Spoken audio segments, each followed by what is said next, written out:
Bismillahirrahmanirrahim. Assalamualaikum warahmatullahi wabarakatuh. Apa khabar semua? Bersyukur kita kepada Allah Subhanahu Wa Taala kerana kita dipertemukan lagi dalam video pengajaran dan pembelajaran di rumah PDPR bagi subjek Bahasa Melayu tahun 3. Harap anak-anak semua terus bersemangat untuk kita meneruskan pembelajaran walau dalam keadaan bagaimana sekalipun. Baik anak-anak, apakah yang akan kita pelajari pada hari ini?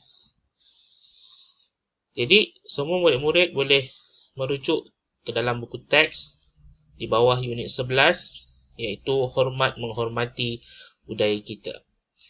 Dan pada hari ini, kita hendak fokuskan kepada satu topik di mana awak semua boleh merujuk dalam buku teks muka surat 73 yang bertajuk Kata Dasar, ataupun awak boleh juga merujuk kepada buku aktiviti jilid 1 muka surat 81, juga latihan mengenai kata dasar. Jadi fokus kita dalam video pada kali ini adalah mengenai kata dasar.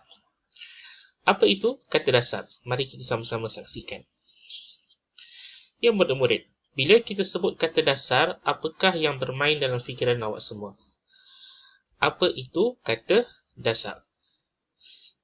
Jadi, kata dasar sebenarnya adalah bentuk kata yang boleh menerima imbuhan atau yang boleh mengalami proses pemajmukan dan penggandaan.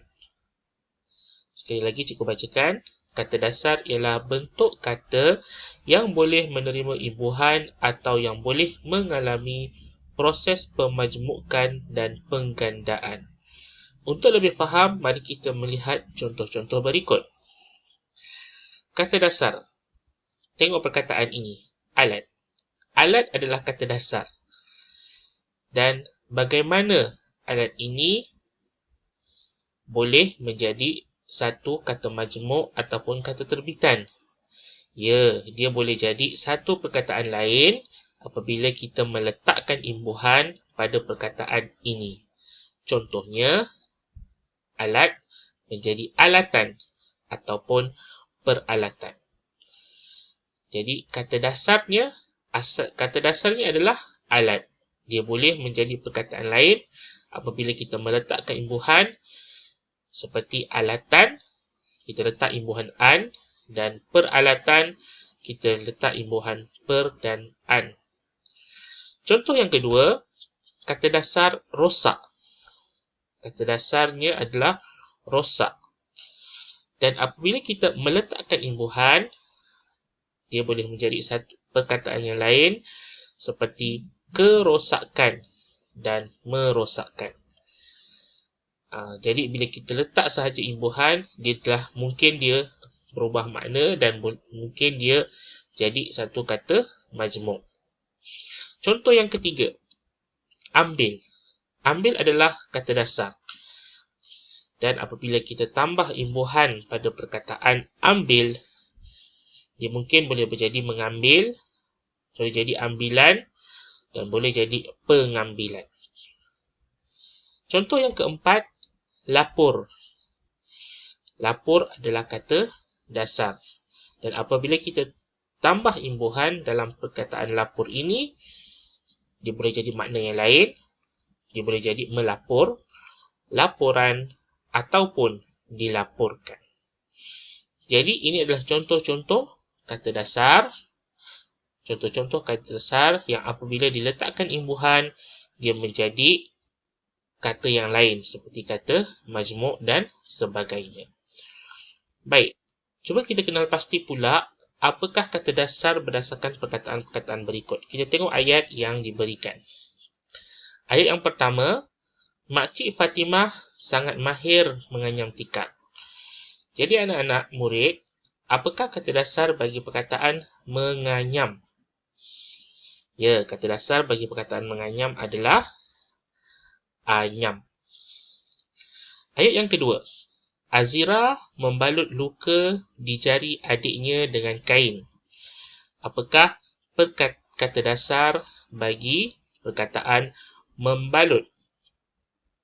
Ya, kata dasar bagi perkataan membalut adalah balut. Balut adalah kata dasar. Kita tengok ayat yang seterusnya. Ibu menanam pokok bunga di halaman rumah. Apakah kata dasar bagi menanam? Ya, kata dasar bagi menanam adalah tanam. Seterusnya, Yusra menyapu mentega pada roti itu. Apakah kata dasar bagi perkataan menyapu? Ya, kata dasar bagi perkataan menyapu adalah sapu. Seterusnya, Pakcik Abdullah memikul seguni beras. Apakah kata dasar bagi perkataan memikul? Memikul ada imbuhan dan apa kata dasarnya? Ya, kata dasarnya adalah pikul. Murid-murid tahun 3 Zamrud berlari di padang sekolah. Apakah kata dasar bagi perkataan berlari? Ya, perkataan berlari kata dasarnya adalah lari. Jadi, cikgu rasa awak semua sudah faham apa itu kata dasar dan bagaimana untuk kita menentukan kata dasar daripada perkataan-perkataan yang mempunyai imbuhan. Mudah dan insya-Allah cikgu yakin awak semua boleh faham. Baik, selamat meneruskan pembelajaran. Buat latihan seperti yang ditetapkan oleh cikgu dan semoga kita jumpa lagi. Terima kasih. Assalamualaikum warahmatullahi wabarakatuh.